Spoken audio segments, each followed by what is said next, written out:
Graça e paz aos amados queridos irmãos, estamos iniciando aqui mais um vídeo no canal Apologética. Entre, se inscreva para receber notificações de novos vídeos. E o tema de hoje é um tema bem polêmico, é sobre dízimos e oferta. Vamos conhecer junto, dentro das escrituras, tudo sobre dízimo e oferta, sem dízimos e oferta, sem omitirmos nada do verdadeiro Evangelho de Deus.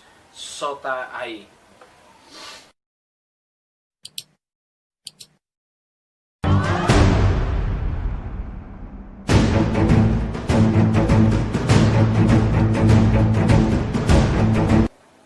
Dízimos e oferta, né? A grande polêmica dos dízimos, né?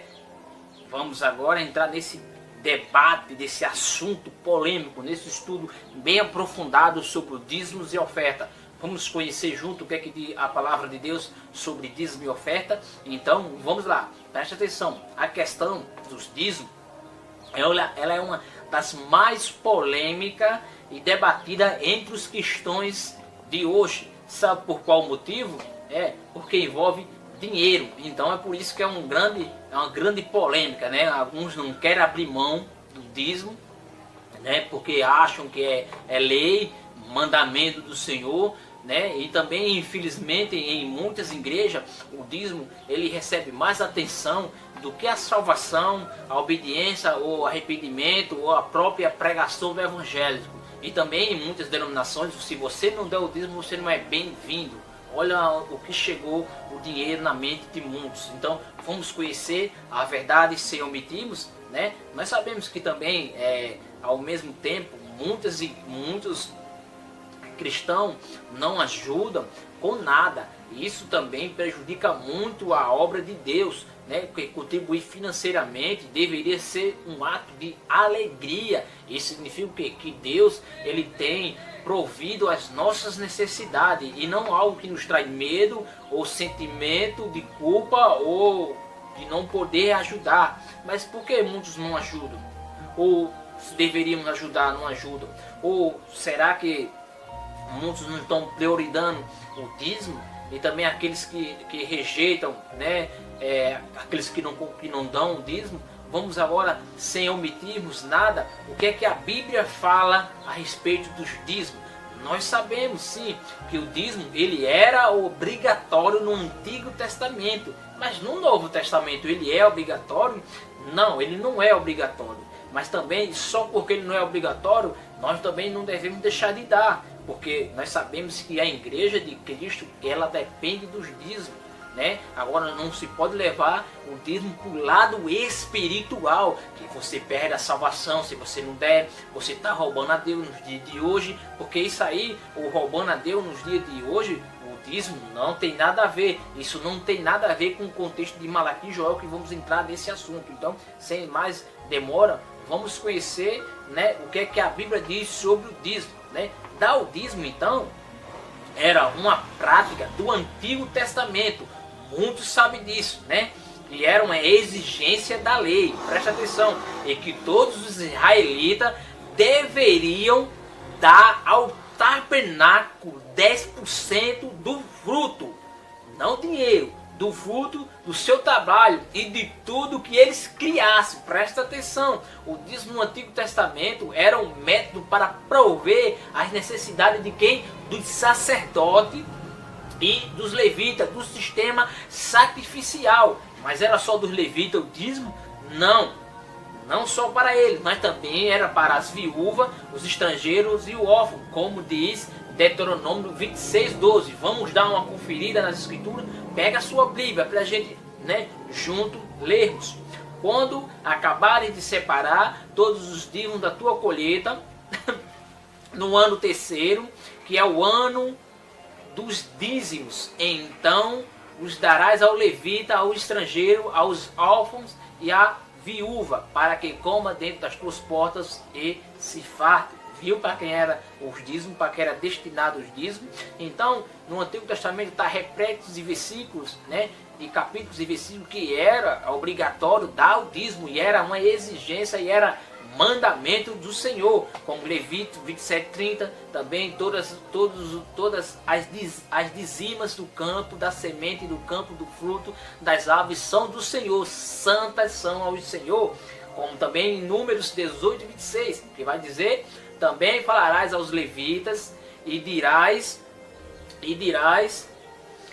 quando receberdes os dízimos dos filhos de Israel, que deles vos tenho dado por vossa herança, deles ofereceis uma oferta alçada ao Senhor, os dízimos dos dízimos. Preste atenção, também tem em Deuteronômio 14:22, certamente darás os dízimos de todo o fruto de tua semente, que cada ano se colherei no campo, né? Como também tem em 2 Crônicas 31:5, né? E também em Malaquias 38:10, o famoso roubará o homem a Deus, né? Todavia vai me roubeis, e dizer, em que te roubam? Nos dízimos e na oferta. Então, nós sabemos que o dízimo era uma ordenança e mandamento do Senhor. Mas se nós observarmos hoje, ou se não no Antigo Testamento, ainda era obrigatório dar o dízimo, porque Jesus ainda, ele não tinha sido morto e nem tinha sido ressuscitado. Então ali ainda na época que Jesus não ordena dar o dízimo,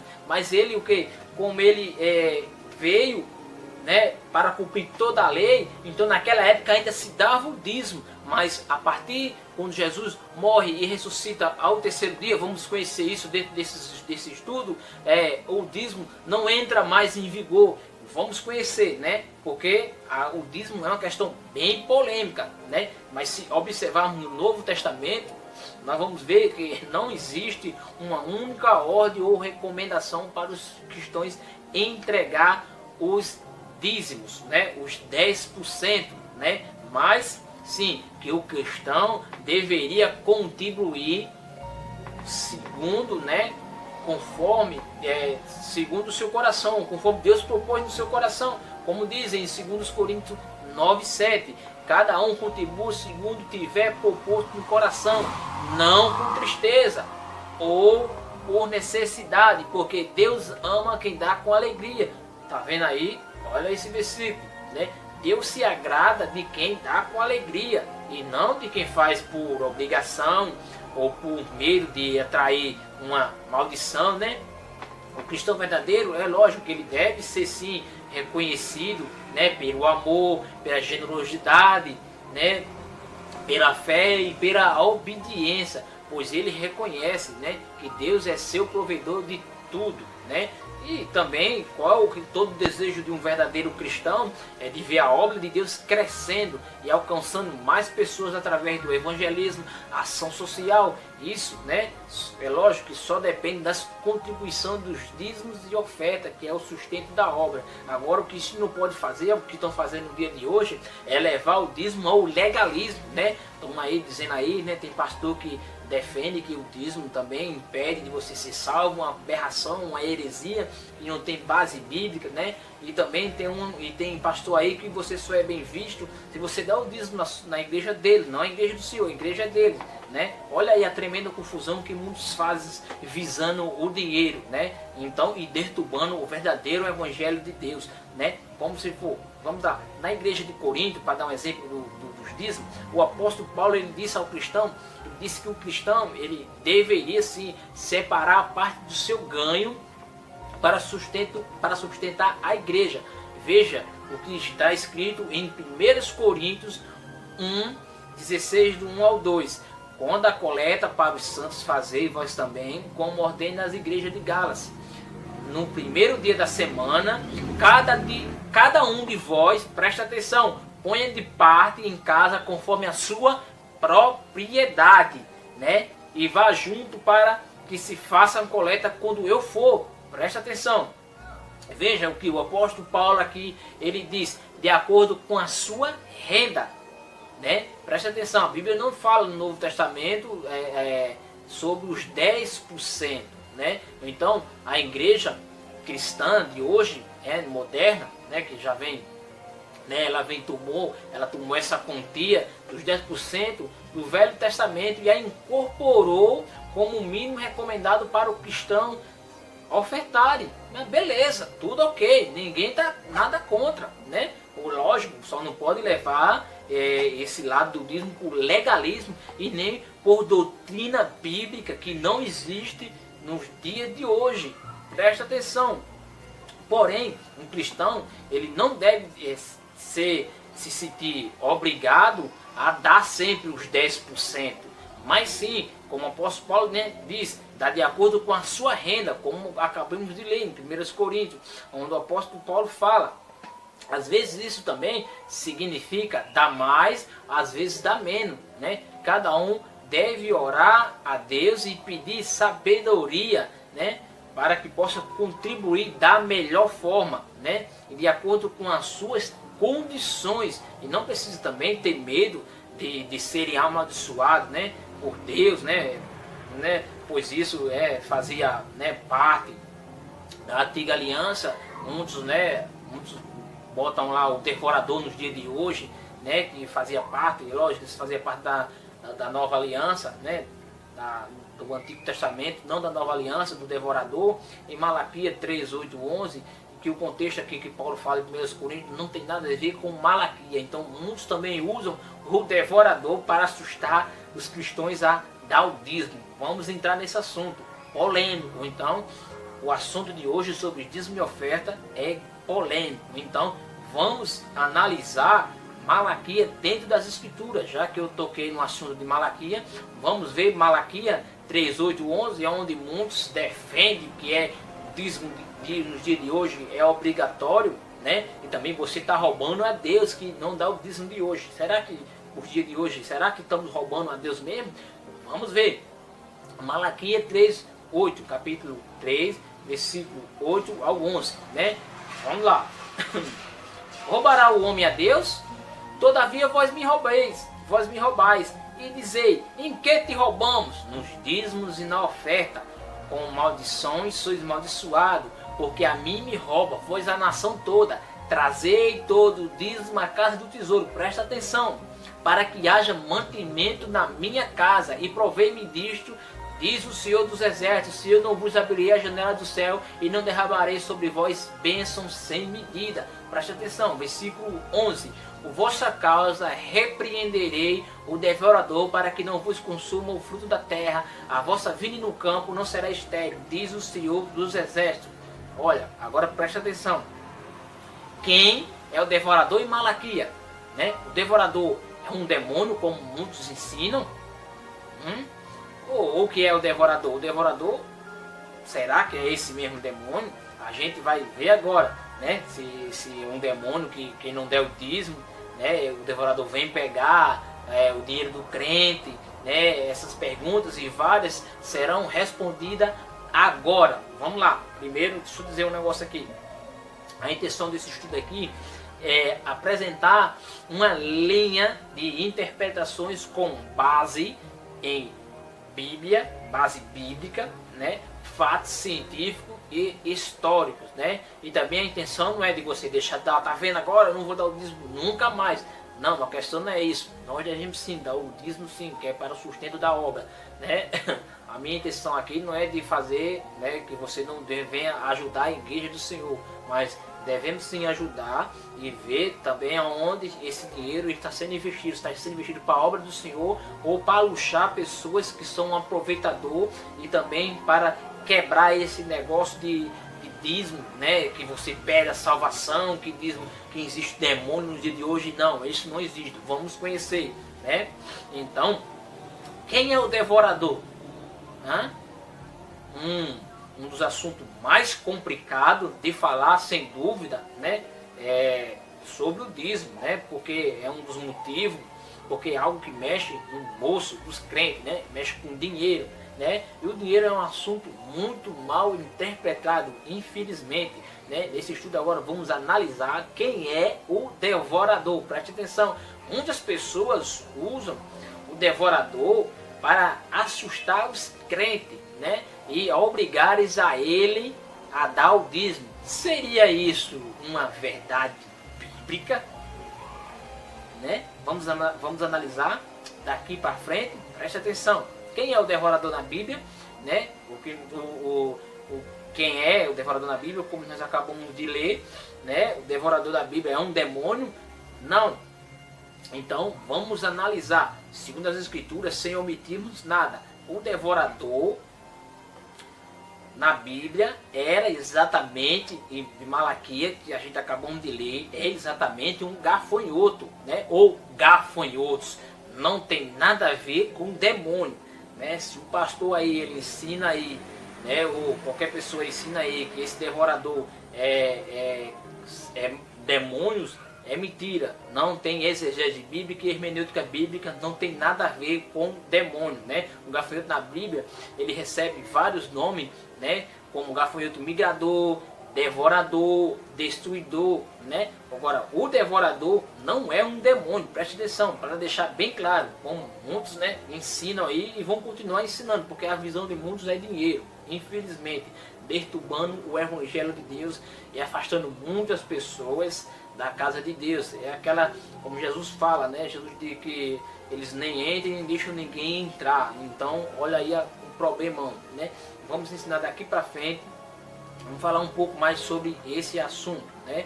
Agora, já que eu falei de Malaquias, né, 3, né, do 8 até o 11, vamos também analisar esses dois textos em Joel, né? Quando Joel fala também sobre o gafanhoto. Vamos lá para Joel, capítulo 1, versículo 4. Presta atenção o que é que diz aqui a palavra de Deus em Joel 1:4. O que deixou o gafanhoto cortador comeu. O gafanhoto migrador, o que deixou o migrador comeu. O gafanhoto devorador, o que deixou o devorador comeu. O gafanhoto destruidor. Bom, quem a Bíblia acabou de chamar aqui em Joel 1:4 de devorador? O gafanhoto devorador, né? Quem era então o devorador do Antigo Testamento? O próprio texto já diz, gafanhoto e não demônio, né? Agora, a Bíblia chama o gafanhoto de devorador por vários motivos. Já já vamos entrar também nesse assunto, bem interessante. Vamos aprofundar mais ainda nesse assunto. Vamos continuar aqui o raciocínio. Agora, Joel capítulo 2, versículo 25. Vou recompensá-lo pelos anos de colheita que o gafanhoto destruiu. O gafanhoto migrador, o gafanhoto devorador, o gafanhoto, né, o devastador, o gafanhoto devorador e o gafanhoto cortador. 4 tipos, né? O meu grande exército que enviei contra vós outros. Mais uma vez a Bíblia chama o devorador de gafanhoto, né? Aqui também é lógico, né? Para ser sincero, não precisa ser nenhum exegeta em PhD para, né, entender isso, né? Apenas é uma interpretação do texto básico. Vamos ver também em Deuteronômio 11, 13 ao 15, onde o povo de Israel, eles vão possuir uma terra rica e fértil, né? Onde não lhe faltará nada. Mas tem uma questão, eles precisavam sempre obedecer à lei de Deus que Moisés lhe tem ordenado. Vamos lá, vamos entender, né? Deuteronômio 11:13 vai dizer: portanto, se vocês obedecerem fielmente ao mandamento que hoje dou a você, amando o Senhor seu Deus e servindo de todo o coração e de toda a alma, versículo 14, então no devido tempo enviarei chuva, preste atenção, sobre a sua terra, chuva de outono e de primavera, para que vocês colham seus cereais e tenham vinho novo e azeite, versículo 15. Ele dará poço nos campos e lhe dará pasto nos campos para os seus rebanhos, e quando a vocês terão o que comer, ficarão satisfeitos. Então aqui, Deus enviaria chuva do céu como obediência a eles. Logo a proposta era enviar chuva, né? Como diz em Malaquias 3:11. Lembra de Malaquias, onde acabamos de ler? Trazei todos os dias uma casa do tesouro para que haja mantimento na minha casa, né? E provei-me disto, diz o Senhor dos Exércitos, se não vos abrir a janela do céu e não derramarei sobre vós bênção sem medida. Olha a interpretação aqui, né, bem diferente, né, do que muitos pensam, né? Então, logo eu entendo que o devorador de Malaquias 3:11, por vossa causa repreendeu o devorador, para que não vos consuma o fruto da terra, a vossa vida no campo não será externo, diz o Senhor do Exército. Note, né, que aqui é uma narrativa a um ser material que come frutas e a vinda dos campos e galhos, então, que é os galhos, que os frutos. Veja só, Deuteronômio 28:38 diz: semearás o campo em abundância, mas pouco colherás, pois o gafanhoto há de comer tudo. Então, logo eu entendo que esse devorador não é um demônio, e sim um gafanhoto que come, né, os frutos, né, como os galhos, sai devastando tudo. Presta atenção, a promessa aqui que aqui é mencionada não pode ser comparada a receber riqueza, porque dizimou, o seu salário está no bolso furado, né, porque você recebe o seu dinheiro e não dá para nada por causa do devorador, né, usam o dia de hoje, né, porque você retém o dízimo do Senhor. Muitos ensinam isso, infelizmente, né, e só quem repreende esse devorador, que é um suposto demônio da finança, né, que não sei onde foi que foram tirar isso, que nem na Bíblia tem, fala mais, né, desse novo demônio aí, criado aí para quem não dá o dízimo, né, que é o dinheiro. Então o dízimo ele é maior que Deus, né? O dízimo é maior do que Deus. Olha a importância do dízimo, né? Olha aí a tremenda heresia, né? Amados, o devorador aqui é gafanhoto de Malaquias e Joel, né? Que por acaso não come dinheiro, né? E sim plantações, e as plantações prosperando tanto no alimento para o povo como também alimento para o gado, sim. Agora Jesus e o devorador de Malaquias 3:11, o que é que tem a ver com isso? Ah, não, né? Tá bom. Tem como colocar Jesus dentro desse contexto de Malaquias, como muitos colocam? Não.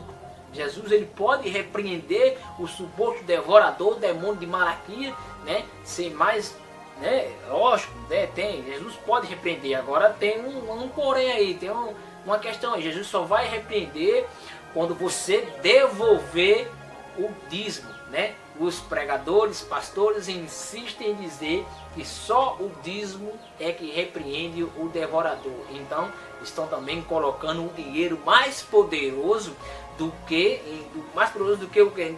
em nome de Jesus. O dinheiro ainda é mais poderoso do que o próprio nome de Jesus, né? E ainda fazem oração em vão na hora da coleta dos dízimos da oferta, pois eles oram assim. Presta atenção. Deus, em nome de Jesus Cristo, repreenda o devorador. Só que, se formos olhar, né, biblicamente, essa oração ela não tem sentido nenhum, com referência a Malaquias 3:11, né?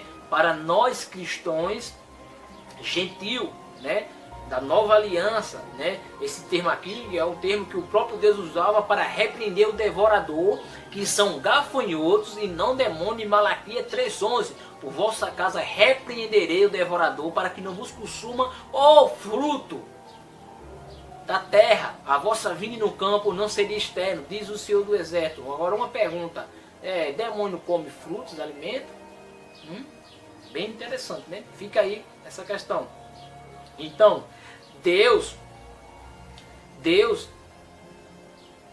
está aqui direcionando para o seu povo judeu, israelita, daquela época, e não para nós cristãos, né? E o que Deus prometeu aqui em Malaquias foi não permitir que os gafanhotos comessem todo esse, né? Comesse tudo, se esses povos aqui obedecessem o seu estatuto, como nós acabamos de ler em Deuteronômio. Olha só a confusão que muitos fazem, né, sobre o dízimo no dia de hoje, né? Querendo arrancar dinheiro de todo jeito, né? E ainda mais diz que é mandamento de Deus para o dia de hoje. Olha o absurdo, né? Sobre o devorador, presta atenção. Agora vamos conhecer mais. Vou voltar lá para Joel, capítulo 2, versículo 21 ao 26. Vamos ler junto e acompanhe comigo aí na sua Bíblia. Não temas, ó terra, regozijai-te, alegra-te, porque o Senhor tem feito grandes coisas. Não tema, animais do campo, porque os pastos do deserto já revineceiam, porque a árvore dá o seu fruto, e a vinha e a figueira dão a sua força. Alegrai-vos, pois, filhos de Sião, regozijai-vos no Senhor, vosso Deus, porque Ele vos dá em justa medida a chuva temporã, presta atenção, né? E faz descer abundante chuva temporã e sardia como dantes, e a eiras se encherão de trigos, e os largares transbordarão no mosto de azeite. 25, capítulo 25, Joel 2, 25. Restituiei vós os anos que foram consumidos pelo gafanhoto, migrador, pelo destruidor e pelo cortador, o meu grande exército que enviarei contra vós outros. Veja que não tem nada a ver aqui com o demônio. Versículo 26. Comereis abundantemente e vos fartareis e louvareis o nome do Senhor vosso Deus, que se ouve maravilhosamente convosco. O meu povo jamais será envergonhado. Repare aqui que esse contexto de Joel também, no capítulo 2, faz referência direta a uma praga que assolava os campos e destruía tudo. Então, o que Deus promete aqui em Malaquias, né, foi não permitir que o gafanhoto comesse tudo. A mesma coisa, se você lê em Malaquias, você vai ver o que Deus vai permitir é isso, trazer todos os dízimos à casa do Senhor, para que haja mantimento, e eu repreenderei o devorador. Então esse contexto aqui é o único contexto corretíssimo, não tem outro contexto, né? Bom, já que vimos na Bíblia que o devorador não é um demônio, como muitos ensinam até hoje, né, para assustar você da dízimo, mas sim gafanhoto, né, que não é um demônio, mas sim gafanhoto. Aí a pergunta fica, né, preste atenção, usar Malaquias para dizer que é um demônio e não um devorador, e esse demônio vai consumir o dinheiro dos irmãos de hoje, da igreja de hoje, de quem não der o dízimo, está correto? A resposta é um absurdo teologicamente afirmarem que o devorador de Malaquias é um demônio, é um absurdo, né? E se você for olhar também, tem muitos que defendem isso, né? Em vários números de sermões, de artigos, de livros, né? Exposição descreve a visão que o gafanhoto anunciado pelo profeta Joel e lá em Malaquias como sendo legiões de demônios que se arrematam contra o patrimônio dos crentes, dos não dizimistas, né? É uma pesquisa simples na internet e retorna, se você for olhar no Google, se você for olhar, você vai ver vários livros, vários textos afirmando categoricamente que os gafanhotos são religiões de demônios que agem diretamente no patrimônio das pessoas e destroem casa, carro, roupa, mantimento, salário e etc, né? E que esses demônios provocam um desastre de carros, aviões, né? Afundam navio, derrubam prédio, matam pessoas, destroem nação, né? Família, igreja, casamento, lar e etc. Veja que é um apocalipse dos dízimos. É assustar os irmãos, né? Com essa passagem que não tem exegese bíblica, não tem hermenêutica bíblica, nesse fora de contexto, é uma falta de fidelidade às escrituras sagradas, onde só muitos, a maioria, visam com dinheiro, né? Então, também entra aí a teologia da prosperidade, visando muito dinheiro. Aí talvez você venha dizer, irmão, você está equivocado a respeito desse assunto, né? Não tem nada a ver, eu confio no meu pastor, né? E também não tem nada a ver nessa sua teologia aí da prosperidade, aí isso não existe aí, não justifica, né? Então vamos ver aqui, vou mostrar a você aqui um estudo rapidamente, né? Se você for olhar no Google, você vai baixar a respeito do gafanhoto, né? A aliança, aliás, se for procurar, você vai achar um bocado desse estudo aí, né? Então veja só um estudo aqui que eu baixei, tem por tema, você vai ver aí na tela, vou colocar aí, assolação dos gafanhotos. Olha, presta atenção, né? Olha as heresias, né? Visando dinheiro, e não pode ser igreja verdadeira do Senhor. Esse pessoal não pode ensinar o verdadeiro evangelho de Deus. Vamos ver, o tema tem como assolação dos gafanhotos, Joel 1,4. Nós acabamos de falar sobre Joel 1,4, né? Onde fala estudo compilado, está na tela, estudo compilado do livro do pastor Jerônimo Oswaldo da Oliveira, Os Exterminadores de Riqueza. Olha que absurdo, né? Pelo pastor Liniares Domiciano, Igreja da Família, Jaguirá do Sul. Deve ser provavelmente Santa Catarina. Tá aí na tela para você ver. Aí, né, quando você vai olhar, você vamos lá abrir lá, ver uma folha aí, tá aí na tela. Você vai ver que então, as imagens aqui do gafanhoto cortador, gafanhoto migrador, gafanhoto devorador, gafanhoto destruidor, fortemente armado, né? Aí fala, é o tipo de gafanhoto e tal.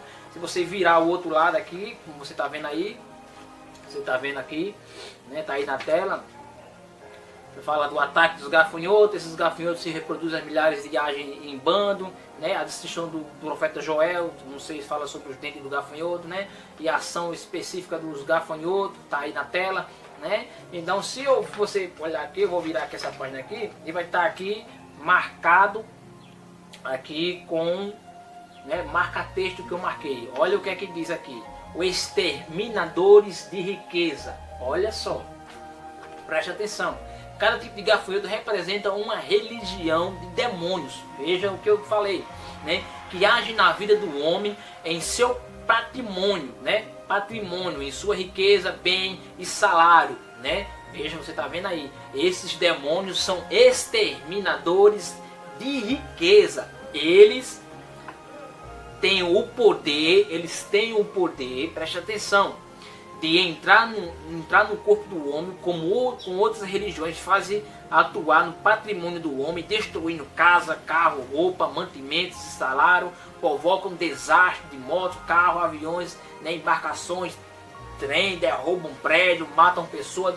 É um apocalipse dos gafanhotos que transformaram em demônio para assustar você a dar o dízimo, né? Aí fala aqui, né? Você virar essa, vou virar essa outra página aqui, tá aí na tela para você ver, né? Eu vou pular aqui um destruidor, aqui onde eu marquei, tá aí na tela onde eu marquei aqui, um destruidor. Vai dizer, né, essa religião é assassina, indo falando sem ouvido de pessoas, eles entram no ouvido das pessoas, começam, né, a fazer as pessoas se suicidar, provocar desastre, acompanham de morte e opressão, fazem pessoas pularem do prédio, entram debaixo de casa. Nós sabemos que tudo isso quem age é Satanás, mas gafanhotos, demônios, porque não dão dízimo.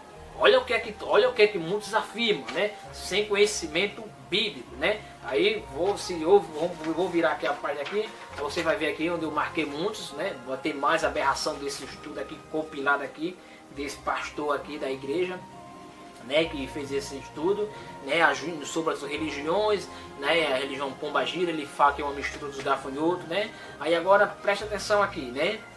Onde eu marquei aqui, tá aí na tela aí para você ver. Eu vou ler aqui. Mas essas religiões de cortador, migrador e devorador e destruidor não respeita e não obedece à oração de homem nenhum. Podem orar o mais consagrado servo de Deus que possa existir no mundo. Presta atenção, que sua oração será em vão. Isso não adianta. A oração não serve para nada, né? A oração do justo tem muito poder e sua eficácia, como falei, mas não serve também para nada, Tiago. Esses demônios são diretamente debaixo da submissão do próprio Deus.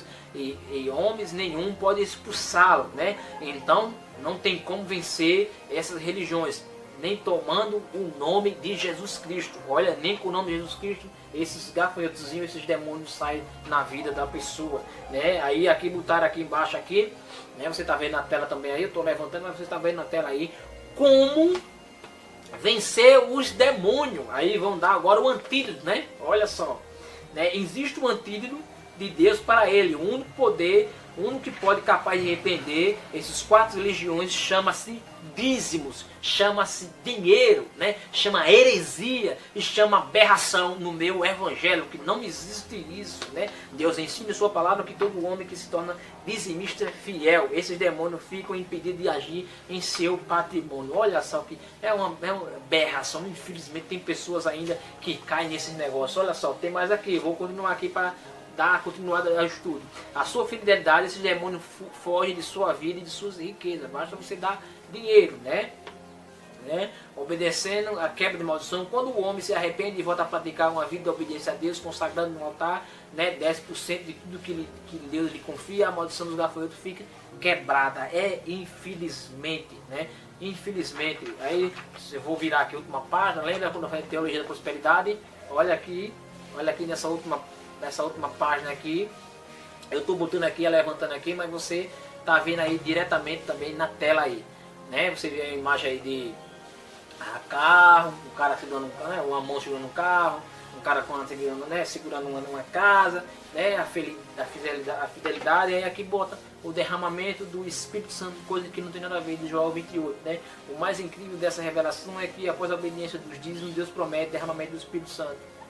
Ora, Jesus não falou isso quando disse, eu não vou deixar órfão, eu não vou deixar vocês órfãos, eu vou, mas eu enviarei um consolador. Eu não enviaria um consolador se você fosse dar o dízimo. Olha que berração, falta de, né, fidelidade às escrituras. Aqui fica declarando que dá o dízimo é que vem o derramamento do Espírito Santo, né?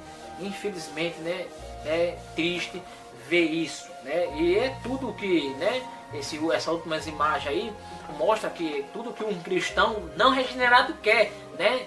Um cristão que não lê Bíblia, que não conhece nada de Bíblia, que não busca informações bíblicas, né? É tudo que ele quer, é um cristão não regenerado, né? Ele quer carro, casa, família, alegre, com dinheiro, prosperidade, por ser fiel a Deus nos dízimos e ofertas, né? Isso me lembra de Mateus 6,19, né? Onde Jesus fala lá, não acumulei para vós outros tesouros sobre a terra, onde a traça e a ferruagem corrói e os ladrões escavam e roubam, mas juntei para vós outros tesouros no céu, onde traça, nem ferrugem corrói, e onde os ladrões não escavam e nem roubam, porque onde está o teu tesouro, ali estará também o teu coração. Olha só o que Jesus fala aqui, né? Não acumulei. Agora, né, uma vida de santidade, né, oração, comunhão com Deus, isso aí não importa para muitos, né? Ensinar a igreja, isso aí também não vem. Talvez isso aí vem por último, né? O que importa primeiro é você ser fiel a Deus e dar dízimo, né? Então, voltando aqui ao raciocínio, né, da passagem de Malaquias, que não tem ligação nenhuma com a igreja de hoje, mas sim com a nação de Israel, como a própria Bíblia diz, é para Israel. Então, o devorador não é um demônio, mas sim um gafanhoto, sinceramente, hein? Agora, vamos entender esses devoradores, né, dentro, né, a entender desse contexto bíblico, né? Como já vimos que o devorador, na verdade, é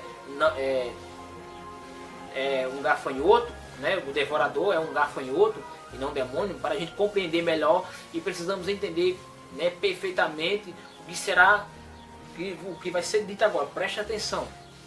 Muitas pessoas acham que o devorador é uma espécie, né, de gafanhoto. Na verdade, não é uma espécie, e sim uma fase do gafanhoto, né? Os gafanhotos têm 8 fases. As fases devorador é uma delas. Então, grave bem, né? Devorador é uma fase da vida do gafanhoto. Não são outros gafanhotos, não são demônios, não tem nada a ver, mas sim são fases de gafanhoto. Vamos estudar aqui algumas dessas fases de gafanhoto, né? Agora, a fase que a Bíblia menciona principalmente, né, as 4 fases no próprio livro de Joel, é onde essa aberração aqui desse estudo aqui compilado, né, de Cabatinho de Joel aqui fez um contexto que não tem nada a ver com o demônio, né? Vamos ver aqui, né, em Joel 1:4 para entender o gafanhoto, as 4 fases do gafanhoto. Preste atenção aí na tela. Joel 1:4. O que ficou a largata o gafanhoto comeu, e o que ficou do gafanhoto a lagosta comeu, e o que ficou da lagosta o pulgão comeu. Preste atenção. Agora, essas mesma passagem de Joel 1:4, traduziram o nome dessa fase do gafanhoto em hebraico, que são utilizados para se referir ao ciclo de vida do gafanhoto. Presta atenção. Quando a gente lê essas denominações descritas por Joel de gafanhoto, não são espécies diferentes de gafanhoto, ok?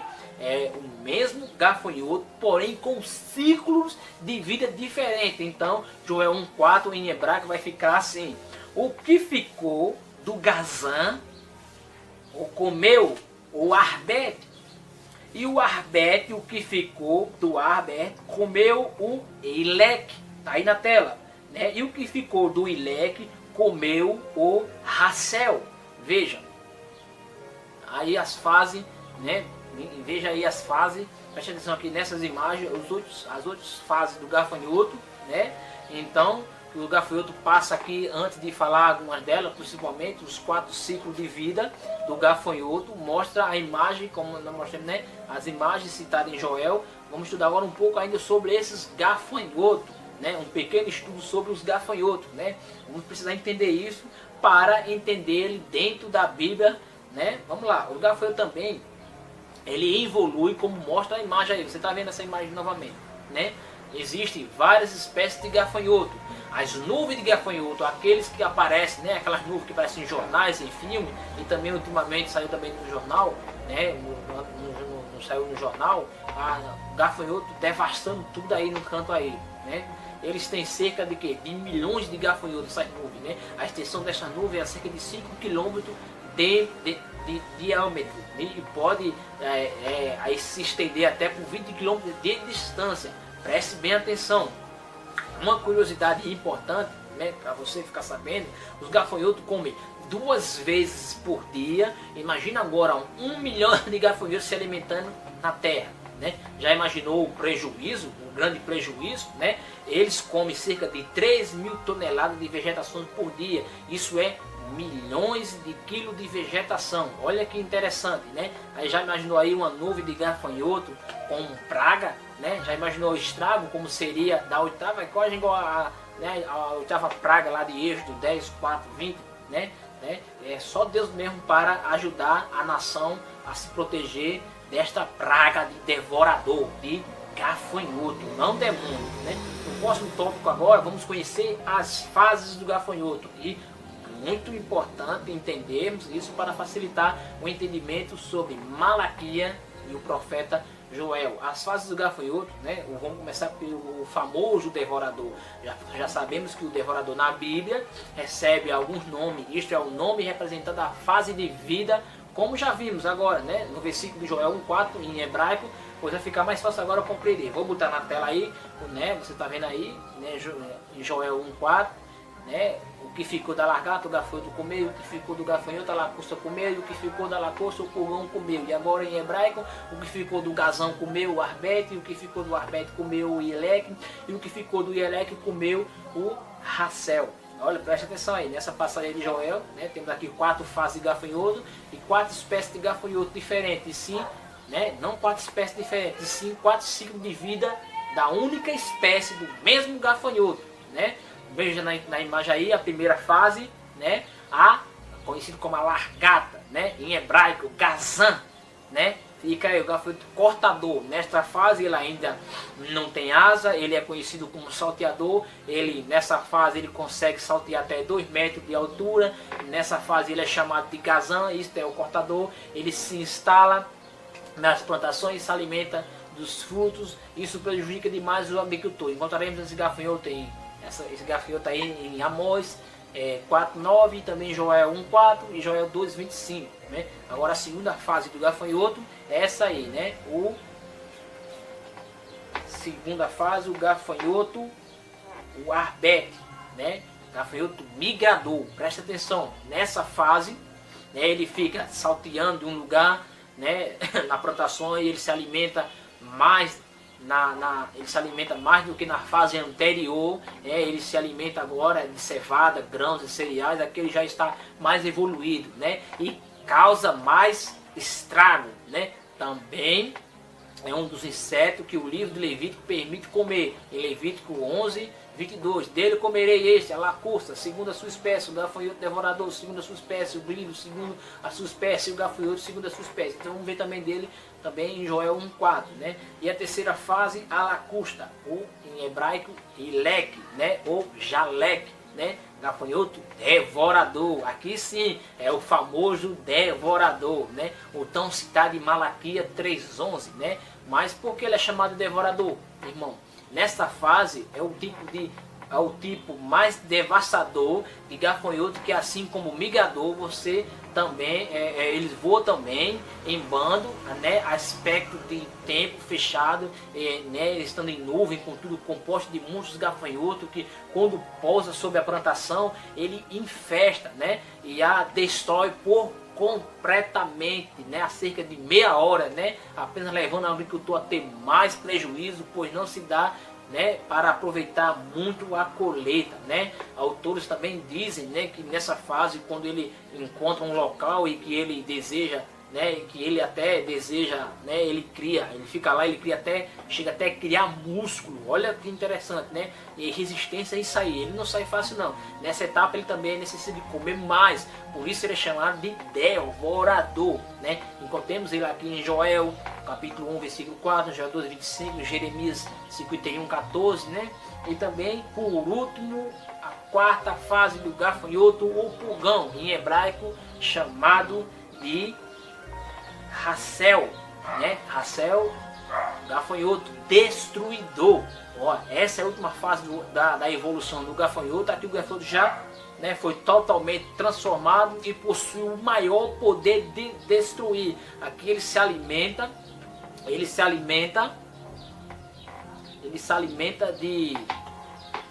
desde alta plantação até no chão, né? Na vegetação, geralmente ele alimenta-se de tudo, deixa só o tronco. Presta atenção, encontramos ele aqui em Joel 1, capítulo 1, versículo 7, né? Em 1 Reis 1, 8 e 37. Então, vemos aí tudo, né, sobre os quatro, a evolução do mesmo gafanhoto, né? Então ficou bem claro sobre essas fases do ciclo de vida dos gafanhotos, e que não são 4 espécies de gafanhoto, mas 4 espécies diferentes, e sim 4 ciclos de vida de uma única espécie de gafanhoto, né? E que não são espírito, como alguns dizem nesse contexto de Joel, né, de Malaquias, né? Conhecendo um pouco de Malaquias, né, o contexto de Malaquias, né, em Deuteronômio 11, 26, Deus faz um pacto, né, com o povo de Israel, né, um famoso pacto de bênção e maldição, né. Se a gente sabe que as bênçãos nessa época, né, era mediante a obediência, observar um dos versículos, né. Vamos observar aqui alguns versículos que falam sobre isso, né. Agora, pois, né, em Êxodo 19:5 vai dizer, preste atenção, agora, pois, se diligentemente ouvide a minha voz e guardai da minha aliança, então serei a minha propriedade peculiar dentre os povos, pois toda a terra é minha, né?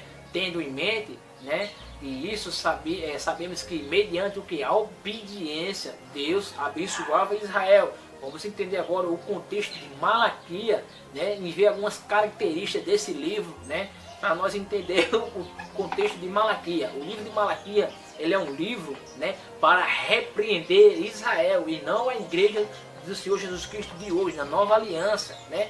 A sentença aqui pronunciada pelo Senhor contra Israel, por intermédio de Malaquias, Malaquias 1:11. Capítulo 1, versículo 1, sentença pronunciada pelo Senhor contra Israel, por intermédio de Malaquias, né? E também Deus rejeitou a oferta até dos sacerdotes desse tempo, né? Onde vemos isso em Malaquias 1:7, oferecer sobre o meu altar pão imundo e dizer, em que haveremos profanado? Nisto dizei, a mesa do Senhor é desprezível. Malaquias 1:7, né? Os sacerdotes e os levitas violavam aqui a aliança de Deus com Levi, né? Malaquias 2:4-6. Então sabereis que eu vos enviarei esse mandamento para que a minha aliança fosse com Levi, diz o Senhor dos Exércitos, né? E também os sacerdotes eram infiel com as suas esposas. Malaquias 2:15. Então fez ele somente uma ainda que lhe sobrava um espírito, e porque somente uma ele buscava uma descendência para Deus. Portanto, guardai vós o vosso espírito, e ninguém seja infiel para com a mulher da sua mocidade. Olhe bem o contexto dessa passagem, né? Israel estava totalmente fora da presença de Deus, né? Os sacerdotes traindo as esposas, oferecendo sacrifícios que não agradava a Deus, né? E de outras coisas, né? E ainda aceitavam o sacrifício, o povo ainda mandava o sacerdote. Agora ore a Deus, por nós, né? Olha só que coisa, né?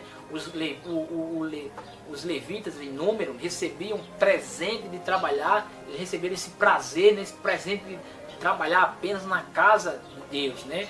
Eles não tinham parte da herança, conforme fala em Números 34. Os levitas precisavam se alimentar pelas outras tribos e adivinha o que aconteceu? As outras tribos, né, pararam de ofertar e entregar o dízimo na casa do tesouro, que é um lugar específico onde levavam o que?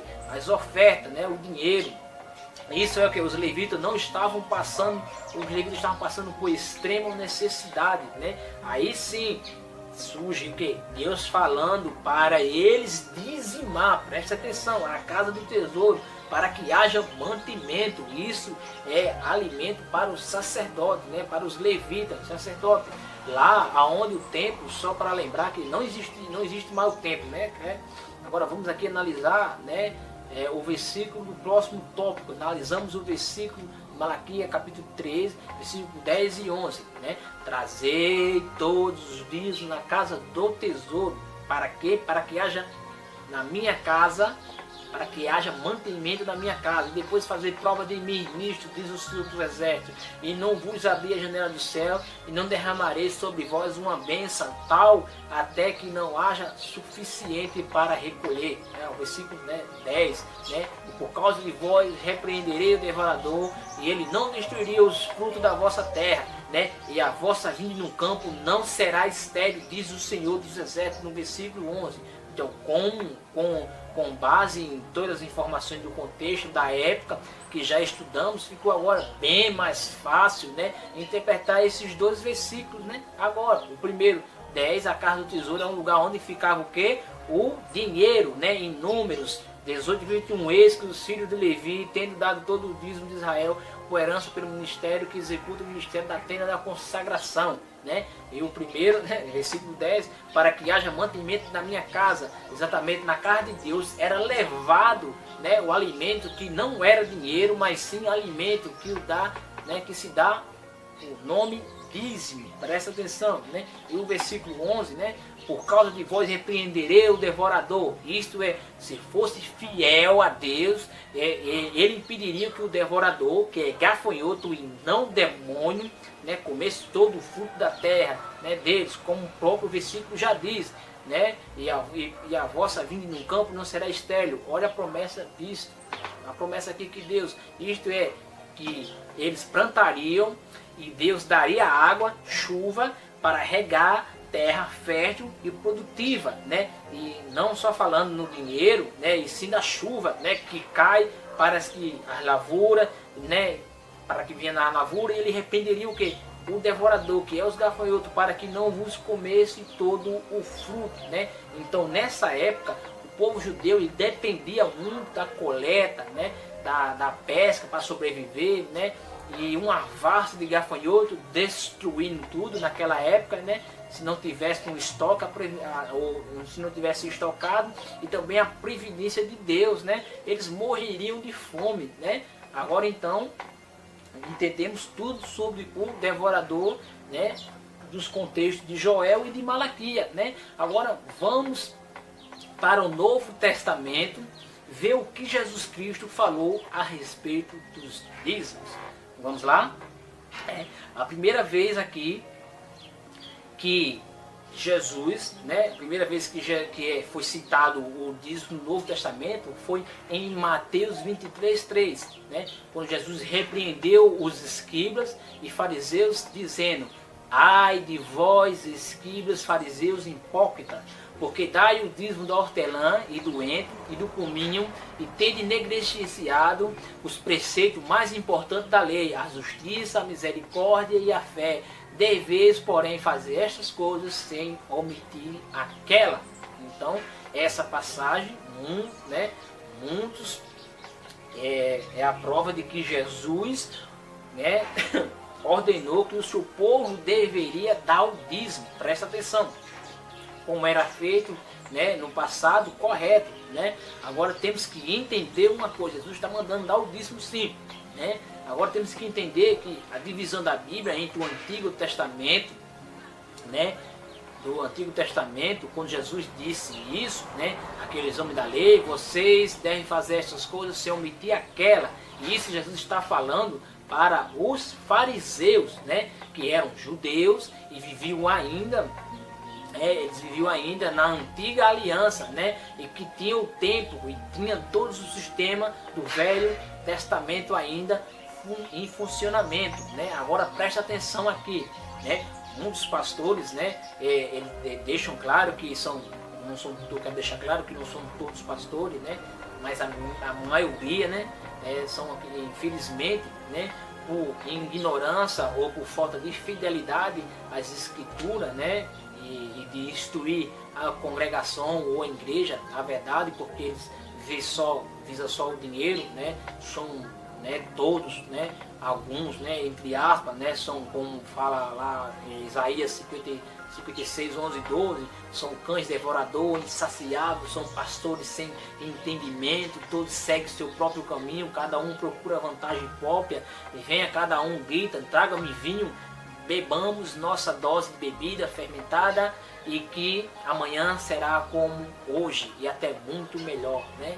Isaías 56, 11, né? Muitos, né, são assim, né? Então eles usam essa passagem aqui, né, bíblica de Mateus 23 para defender o dízimo nos dias de hoje, mas só que eles não vão dizer porque Jesus falou isso, é óbvio que não, eles não vão dizer, né? É muito simples, porque ainda Jesus disse isso, né?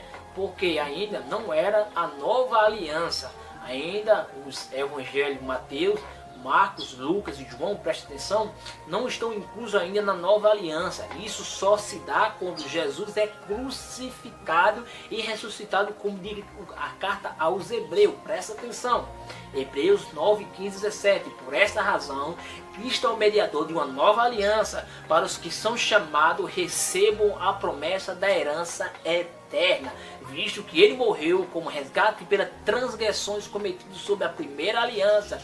No caso de um testamento, é necessário que se comprove a morte daquele que fez. Por um testamento só é válido a causa da morte, uma vez que nunca vigorar enquanto estiver vivo quem o fez, né?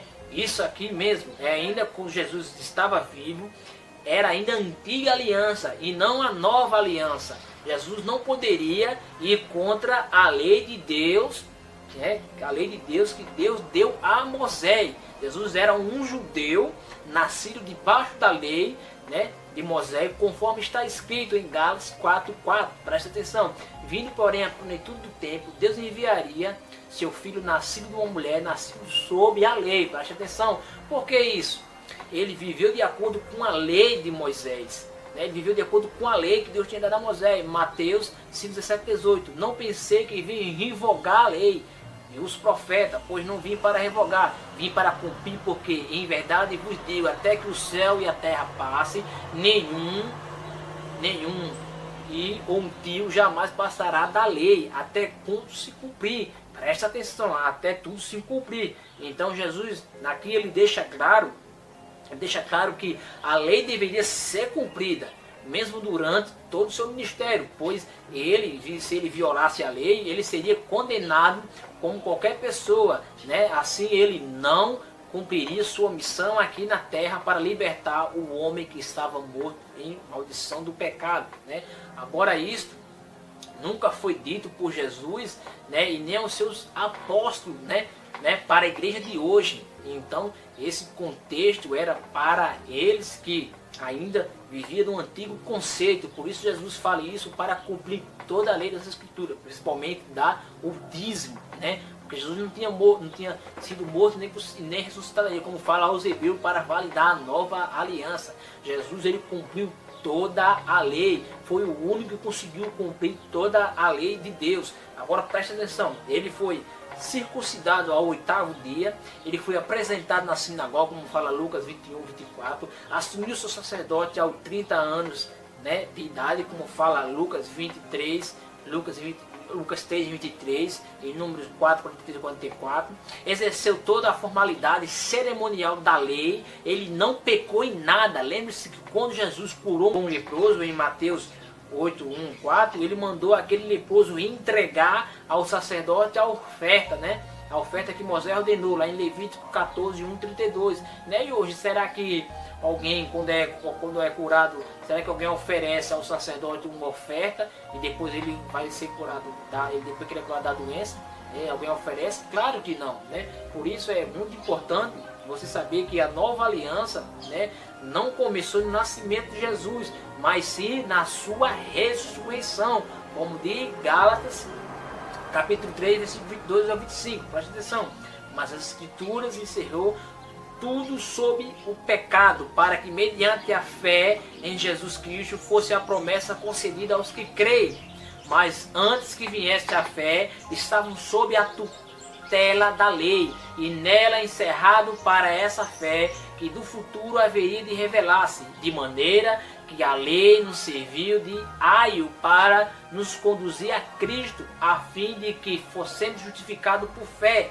Mas, tendo vindo a fé, já não permanece subordinado ao aio. Olha, presta atenção, que coisa bem interessante, né? E também em Gálatas 4, versículo, Gálatas capítulo 4, versículo 4 e 5, vindo porém à plenitude do tempo, Deus enviou seu filho nascido de mulher, nascido sob a lei, para resgatar o que estava sob a lei, a fim de que recebemos a adoção de filho.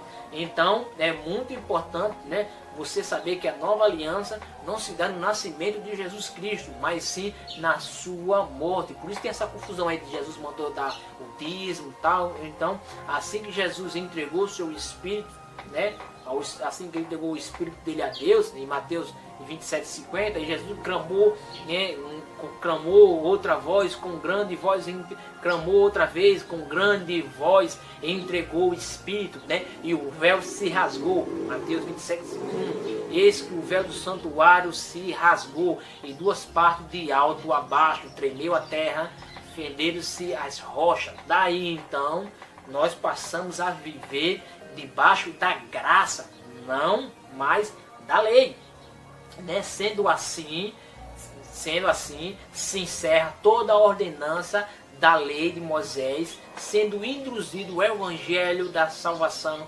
através da ressurreição de Cristo. Glória a Deus por isso, né? Agora aí vem minha opinião sobre o dízimo. Na nova aliança não tem nenhuma ordenança a dar o dízimo, mas sim contribuir, como Paulo fala, né? Em 2 Coríntios 2:9-7, cada um contribui segundo tiver proposto num coração, não com tristeza ou por necessidade, porque Deus ama quem dá com alegria, né? Deus se alegra, né? Deus se agrada daquele que dá com alegria, e não quem faz por obrigação ou por medo de ser castigado por atrair uma maldição, que isso aí, né, não existe biblicamente, levando para o Novo Testamento, né? Quando pega essa base de Malaquias, isso não tem nada a ver de Joel, né?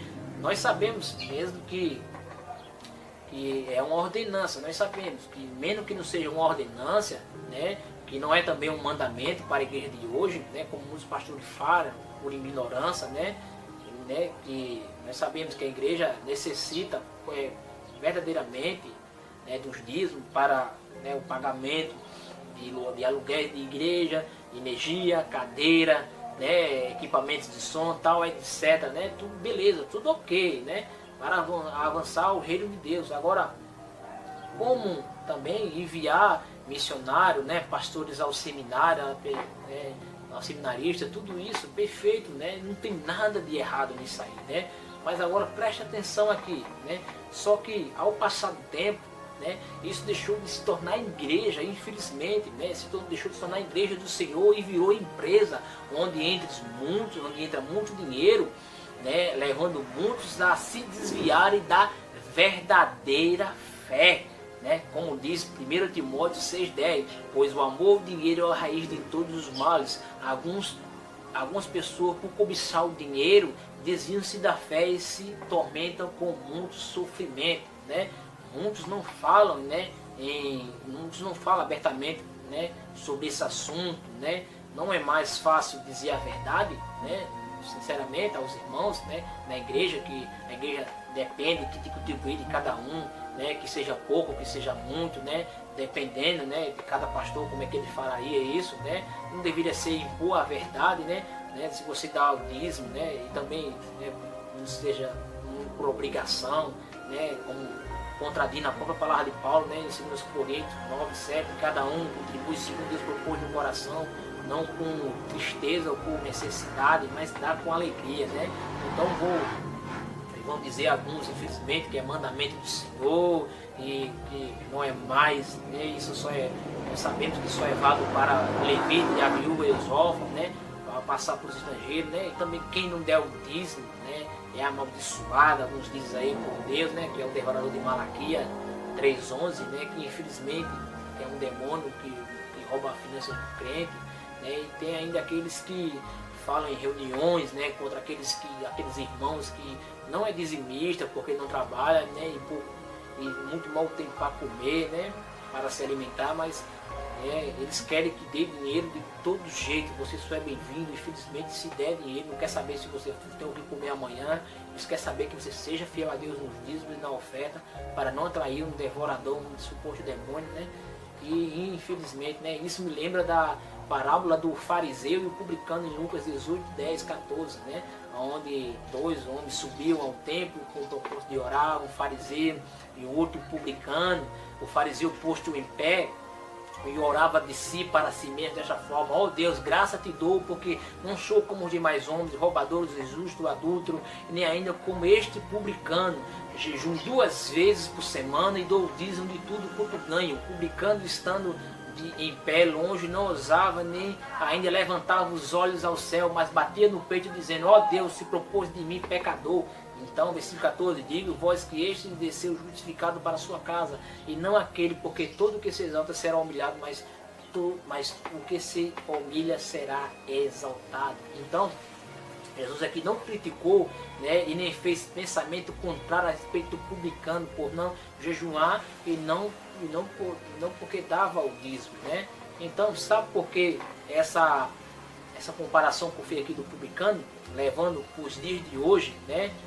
Nos dias de hoje, olha o seu valor por alguns pastores por não dar o dízimo, sem condição, ou porque não é fiel nos dízimos, né? Vamos ver um vídeo aí, veja aí esse vídeo aí. Você vai ver só um trecho do vídeo, roda aí.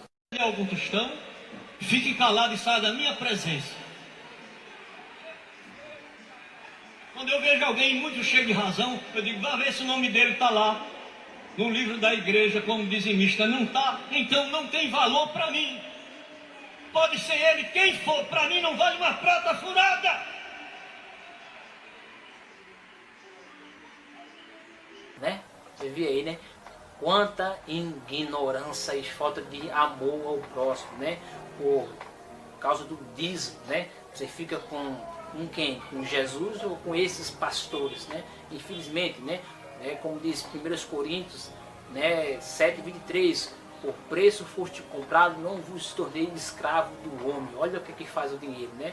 Então, por causa dessas atitudes também, muitas pessoas não vão para as igrejas, né? E nenhum pastor vai atrás deles, eles não vão buscar, né? Quando sai algum membro, né? Eles usam essa frase, simplesmente essa frase assim: sai um, Deus coloca 10 que quer fazer a obra, né? Infelizmente não, eles não vão atrás, eles vão citar isso, né? Vamos dizer, né, que não vão atrás das ovelhas perdidas, né, que se desgarrou do rebanho, né? Eles vão alegar também que são bodes, né? Quando sai da igreja são bodes, são rebeldes, não é dizimista fiel, já veio de outra igreja para cá, né? Por isso, meus amados irmãos, lembre-se disso: o nosso único pastor é Jesus Cristo. João 10:11, eu sou um bom pastor e o bom pastor dá a vida à ovelha, né?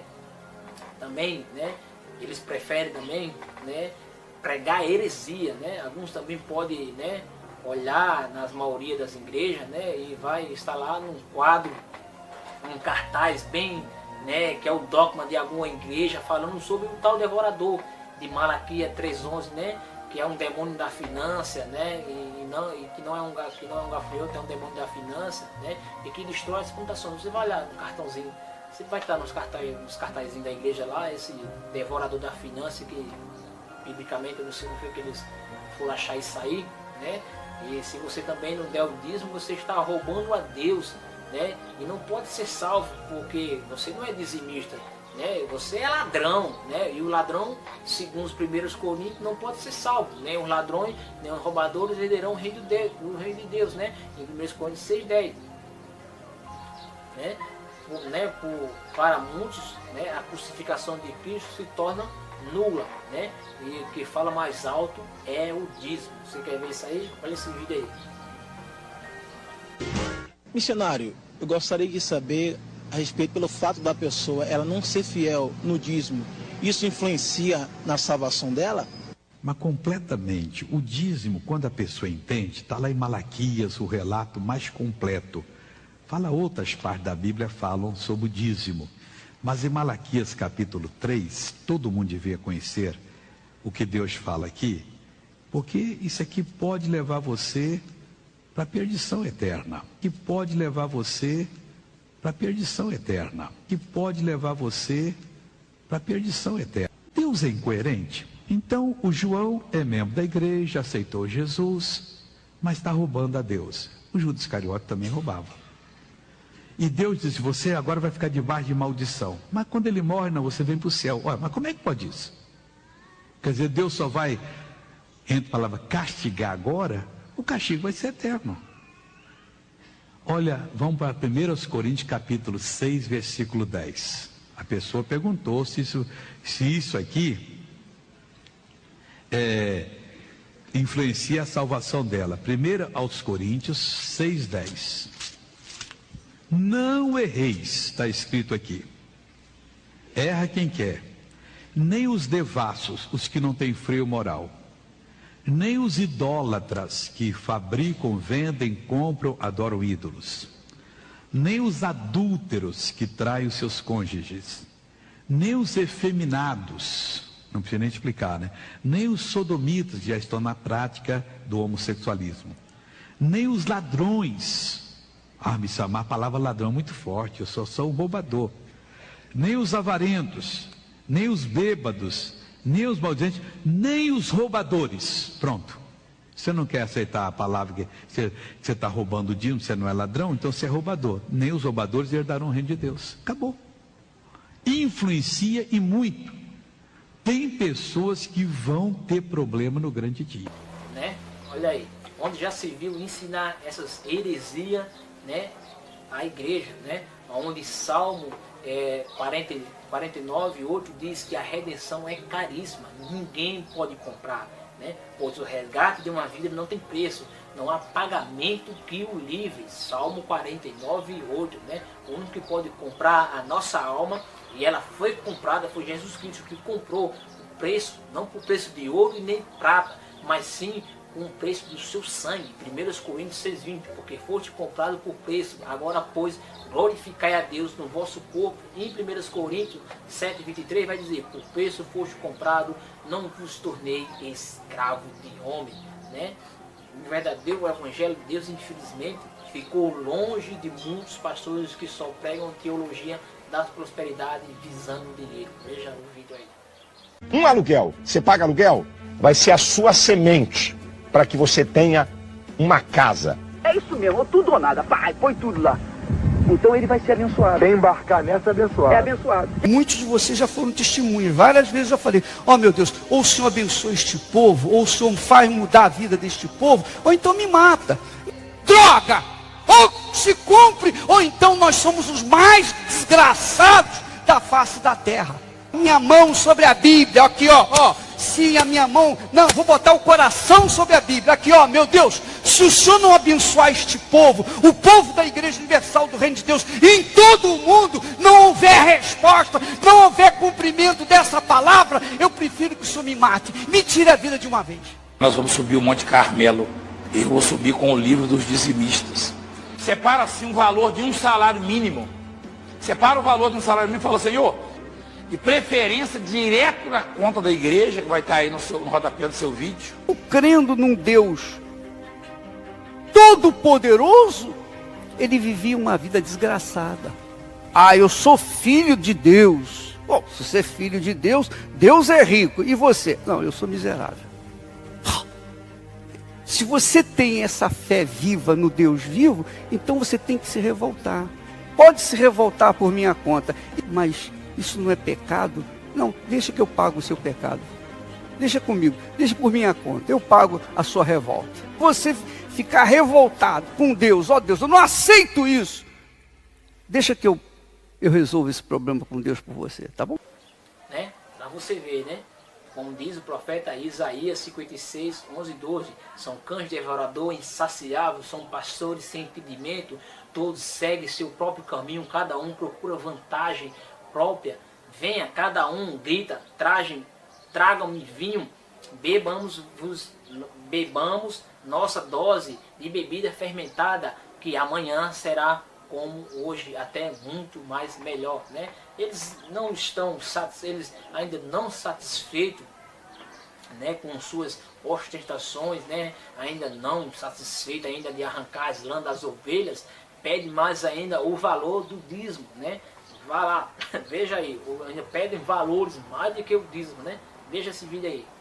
Você não vai devolver só o de Deus, os 10%. Você vai dar 20% do seu. Você vai ser fiel, você vai tirar 30% e falar, Senhor, representando a Santíssima Trindade, Pai, o Filho e o Espírito Santo. E eu acho justo isso, e até porque foi uma inspiração de Deus. Olha aí, infelizmente, né, olha o que está sendo pregado com o Evangelho, né? Também tem esse aí, envelopinho que você está vendo na tela aí, né? Esse envelope aqui, você está vendo na tela aí também, do dizimista fiel, né? E aí você vê, né, o envelope, né? E se você for olhar aqui na outra página aqui, ainda pede aí o 13º, né? Olha só, olha o que o dinheiro faz, né? Infelizmente, né? Pegando aí o que? Né? Me tornou, né? Está vendo que como se tornou para muitos líderes a avareza, né? O amor ao dinheiro, né? Se esquecendo de anunciar, muitos esquecendo de anunciar o verdadeiro evangelho de Deus, né? Fazendo toda essa confusão com o dinheiro, né? Não sendo fiéis nas escrituras sagradas, isso não vai mudar. Só vai mudar quando Jesus vir buscar a sua igreja.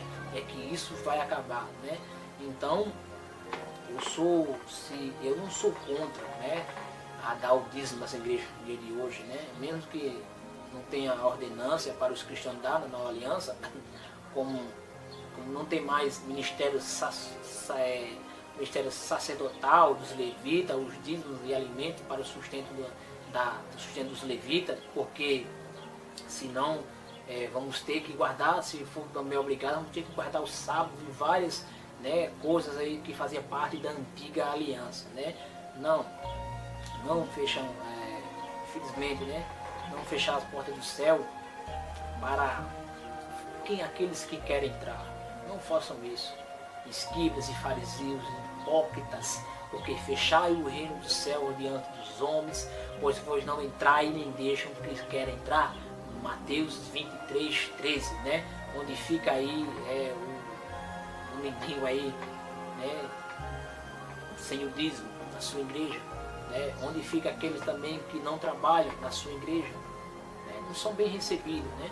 Então esse artigo aí com esse tema, dízimo e oferta, não é para dizer que você não deve dar o dízimo, né? Porque isso é uma prática do Antigo Testamento, mas sim para que você, quando der o seu dízimo, não seja por obrigação, ou por constrangimento, ou por medo, né? Mas cada um contribui segundo Deus propôs no seu coração, não por tristeza ou por necessidade, porque Deus ama quem dá com alegria, segundo os Coríntios 9, 7, né? E de pensar que existe um demônio devorador que vai levar todo o seu dinheiro porque não dá o dízimo, está roubando a Deus, fazendo que você se preocupe, né, com a sua vida terrena, né? Isso não existe nas escrituras, né? Lembre-se que Jesus disse em Mateus 6, 19, 21, não acumulei para vós outros tesouros sobre a terra, onde a traça e a ferrugem corrói, onde os ladrões escavam e roubam, mas juntai para vós outros tesouros no céu, onde a traça e nem ferrugem corrói, onde os ladrões não escavam e nem roubam, porque onde está o teu tesouro, ali está também o teu coração. Nós sabemos que a igreja é sustentada pelas ofertas e dízimo para os pagamentos de aluguéis, né, energia, cadeira, né, ventilador, equipamento de som, tal, etc. Né? Qual o cristão que não se preocupa com a obra de Deus, né? Que quer ver a obra de Deus crescendo, levando o verdadeiro evangelho de Deus, né? Mas também não pode levar para esse lado espiritual de salvação, que é a obrigação, que é uma ordenança, que é mandamento do Senhor, não. Então, eu posso usar o devorador para assustar os membros a dar o dízimo? Não. Eu não quero deixar aqui uma coisa bem clara, né? Caso você não puder dar o dízimo, fique tranquilo, não vai ter nenhum demônio sugando o seu dinheiro, né? Nesse caso, né, eu quero finalizar dizendo, seja fiel nos dízimos, faça por amor e gratidão a Deus, não por medo, né? Nesse estudo vimos o que o devorador não é um demônio, mas sim uma das fases da vida do gafanhoto, e que o meu dízimo deve ser por amor e gratidão a Deus e não por medo, mas deve ser para a obra de Deus avançar. Deus precisa que você, líderes, né? Deus não precisa de líderes, né, para omitir a verdade do seu evangelho, para a obra de Deus avançar. Pois Deus mesmo é que acrescenta os salvos à sua casa. Deus não precisa de ninguém estar omitindo a verdade das Escrituras para encher a casa de Deus. Ele mesmo acrescenta. Atos 2:47, louvando a Deus, contando com simpatia, e todo o povo, enquanto isso, acrescentava-lhe o Senhor dia a dia os que iam sendo salvos. Deus abençoe, em nome do Senhor Jesus Cristo.